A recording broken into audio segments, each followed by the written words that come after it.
Hi everybody, Bearded Rogue here, and much like my hair dye episode of Vlogust, I'm going to take this one to answer a question that I've been getting a lot lately, and hopefully I do so in a satisfactory way, and I can then point people to this video if they have any questions.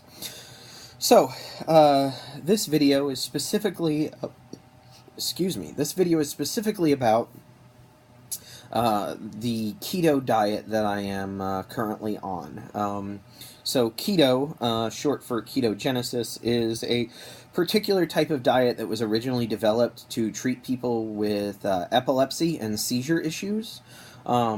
It is primarily characterized by being a low-carb diet and a high-fat diet.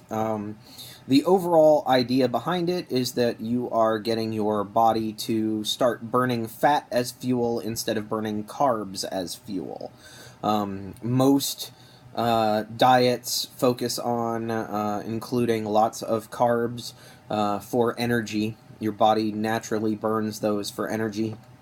In a keto diet, you consume much fewer carbs, which causes your body to kind of make a switch over to burning fat as fuel for your day-to-day activities.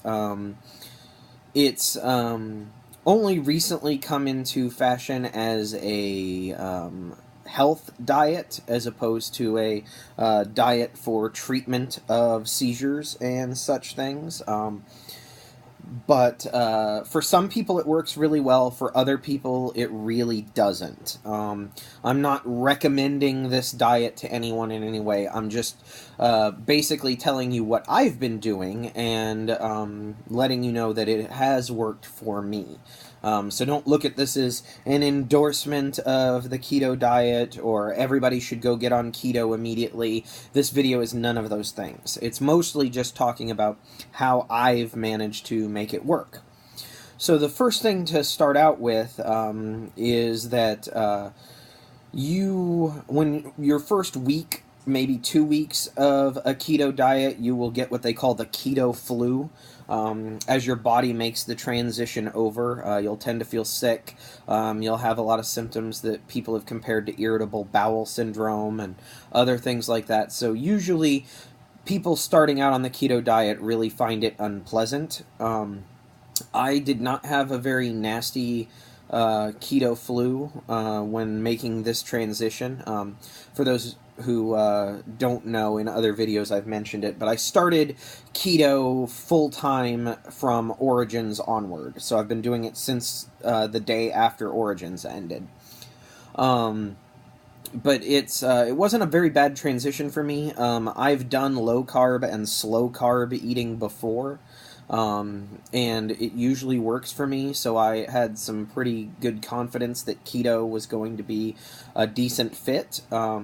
I've seen it produce results in some of my other friends, Chris Rollins, for example, for those of you who know NPC Chris. I know he did it. I don't know if he's still doing it, but I know he did it for quite a while and got some pretty impressive results. My wife has done it before to great effect. She's currently doing it with me this time. It seemed like something that would be right up my alley. So, I am currently at my lowest adult weight since the Army. I am under 200 pounds for the first time since I had a group of sadists who were paid to force me to exercise more than any human should. That should give you some idea. I haven't increased my exercise load very much. I'm averaging like half a session at the gym each week. So like every 2 weeks go to the gym for one day. So I'm not greatly increasing my activity levels. I've just changed my diet. I was 230 at BGG Con last year in November. I cut out soda at that point, switching over to carbonated waters like La Croix. That made a bit of a difference, but by Origins time frame, I was ready to go ahead and make the full switch in diet to try something different. So my keto flu wasn't very bad, but once I got to the other side of it, I started enjoying a lot of the benefits that I personally feel on keto. I am more alert. My brain is a lot less cloudy. It actually has helped me deal with a lot of my anxiety and other types of issues. The stress levels in my life have ratcheted up quite a bit, particularly at work, and I'm not at wit's end like I probably would be, were I trying to stuff myself full of, whatever was at hand. So it's helped me with that. So what works for me? What have I been doing? Well, the first thing I've been doing is I'm only eating one solid meal a day. And that one meal a day has to be, we have to pay attention to it. It has to be low in carbs, has to be higher in fat, has to be decent in protein. You can eat too much protein on a keto diet, but it's not usually a problem. It's one of those things that kind of works itself out. But most of my meals are low carb vegetables, cabbage, staying away from root vegetables like potatoes and carrots, but cabbage is really good. Lettuce and kale and all of that stuff is really good. Peppers of all varieties are really good. That's helped quite a bit, particularly green peppers, red peppers, sweet peppers, that kind of stuff. And then, standard proteins, steak, hamburger, turkey, chicken, lots of roast chicken since it's pretty cheap and really easy to prepare. That sort of thing. I do a high temperature roast chicken. So basically we go buy a whole chicken from the store, or we buy chicken pieces from the store, depending on what's cheaper.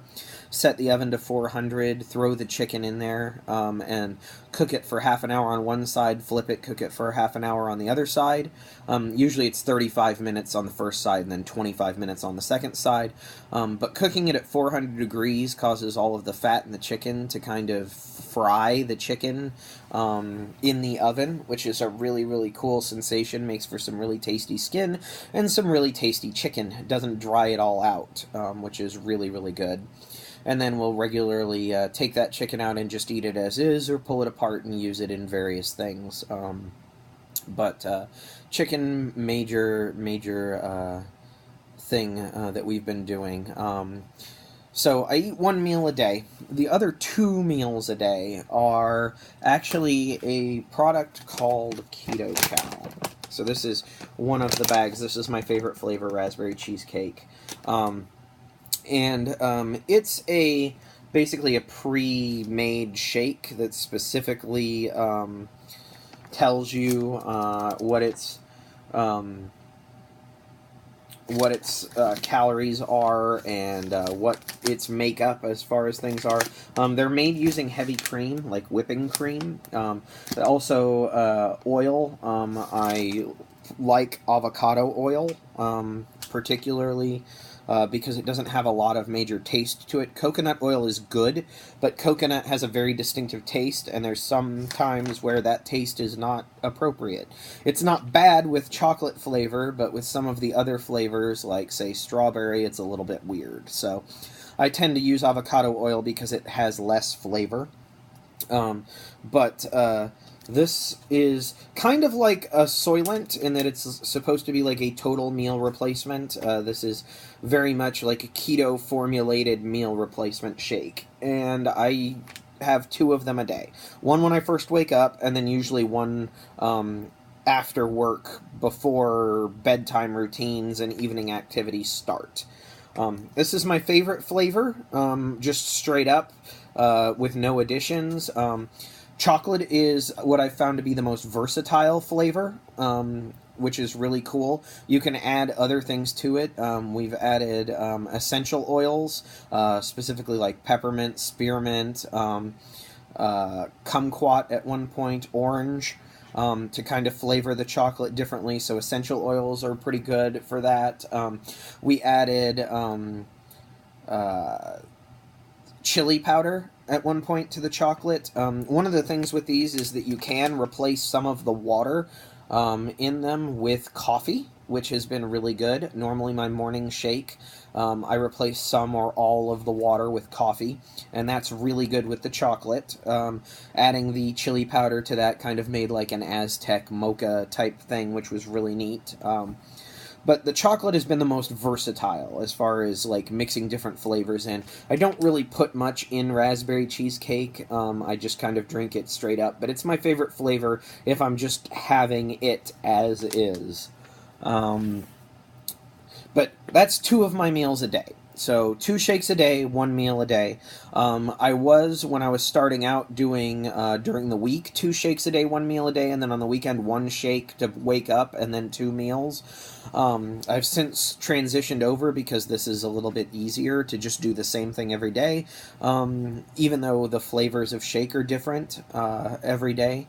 They have all sorts of flavors of shake, chocolate, chocolate peanut butter, chocolate mint, raspberry cheesecake, strawberry, natural strawberry, various other things. I don't want it to sound like a infomercial for Keto Chow, but it's really made this transition painless as far as that goes. Our grocery bills have actually gone down.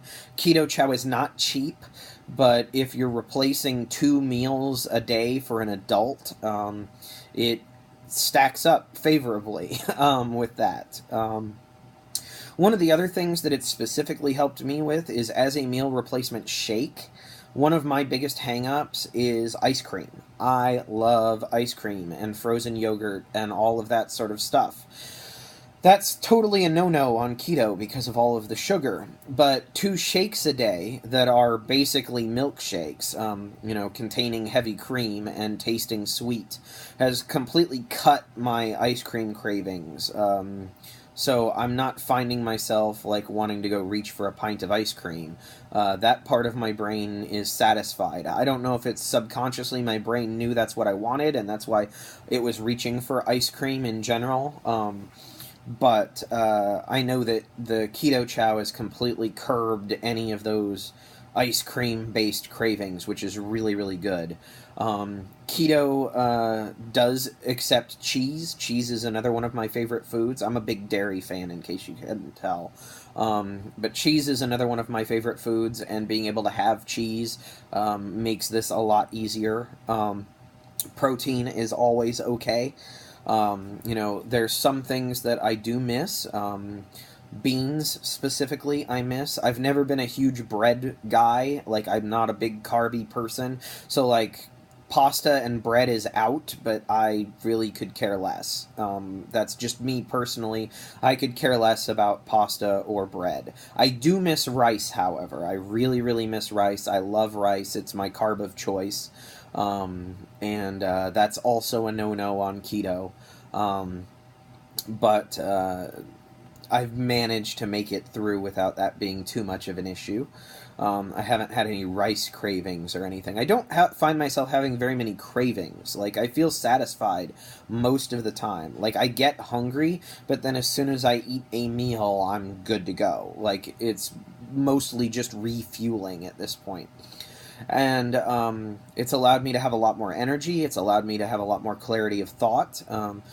Both a blessing and a curse, because it makes it easier to do the things that I want to do, and it also makes me realize how many things I was just putting up with because I didn't have energy to deal with it. So, mixed bag there, but eventually I'll have worked through that sort of stuff. But I feel better than I have in I don't know how long. I'm not agonizing over what I'm going to eat. I'm not counting calories. I'm not doing anything very elaborate. I'm just eating 1 keto meal a day and 2 keto shakes a day. And making sure I hydrate with plenty of water. Carbonated seltzer water is my friend, particularly La Croix and ice. They've been a really big help.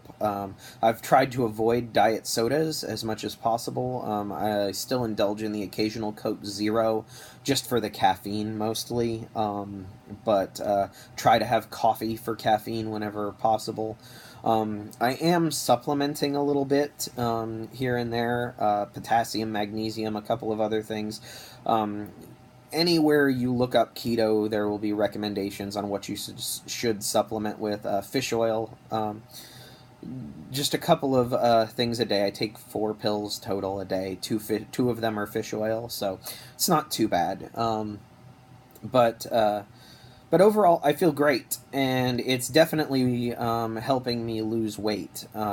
It's also changing my body composition. I'm not gonna like show off my uncovered body on camera because none of you want to see that. But my body is taking on a different shape. As I'm burning fat, the lipid inside the fat cells is being replaced with water, and then eventually the water is consumed and the cells kind of go away and are flushed out. Is basically how it's supposed to work. But it's made a lot of my fat, a lot of the real problem area fat, particularly the visceral fat, the stuff underneath my abdominal wall around my organs, has been the first stuff to go away. So for the first time, my belly is actually doughy, I guess you could say. Like it's soft to the touch. I've always been like firm as a drum everywhere, even at my lightest weight. I carry some paunch in that area, and yeah, my lightest weight of 160 pounds, like I still had a tummy. I've never been somebody with abs or an 8-pack or anything like that, but like now, like it's my stomach is noticeably smaller and it's softer to the touch, and it appears to mostly be coming from the fat underneath my abdominal wall going away first, which is ideal. That's the really dangerous fat as far as health concerns go. Being fat isn't a problem, but the location of your fat can be. And the stuff around your organs is the worst, which of course is where I'm prone to storing fat. Imagine that. Like my arms and legs don't ever get too fat in general. They haven't ever gotten particularly toned, but they've never, like I've never had bye-bye fat on my underarms. That's just never been a thing for me. It's not how I carry my weight. But my face is noticeably thinner. My stomach is noticeably thinner. I'm starting to get tone in areas like my calves and my biceps that I haven't had in a while. So it's really working for me. I haven't had any desire to cheat. I occasionally miss alcohol, but I'm not a heavy drinker and never have been. I've only really indulged like once a month, and I haven't done that since I've done this. So like my last drink was at Origins. I had a beer or two at Origins. I haven't had anything alcoholic since then, although there is now alcoholic seltzer water, which while not low carb is its carbs are all primarily alcohol, which are less bad carbs, I guess you could say. So that may be something that I investigate a little bit further if I need to have a drink at some point, or if I desire to have a drink at some point. Other than that, I don't know. If you have any questions about it, feel free to ask. I've been talking to people about it because they've noticed the physical changes and the slimming down. And so I kind of wanted to address it as, what have I been doing? Because that's what everybody asks whenever they notice that your body composition has changed. So I figured I'd address that in a video. And that's this. Again, I don't recommend it for everybody. I think diet is a much more personal thing than people treat it as. I think you have to find what works for you, and you have to find the weight that is healthy for you. For me, I really don't care about my weight personally. I'm much more interested in everything that's going on up here. The clarity of brain function is what's really made the difference for me. And the lack of cravings or desire to binge has been really essential for me. I've never been on a diet where that was the case, even just eating whatever I want. I've never been on a diet where I had both of those things. So I'm really enjoying it, and it works for me. That's what I'm doing, and figured I'd just let you all know. So with that, I'm going to say goodbye for today, and I'll talk to you guys tomorrow.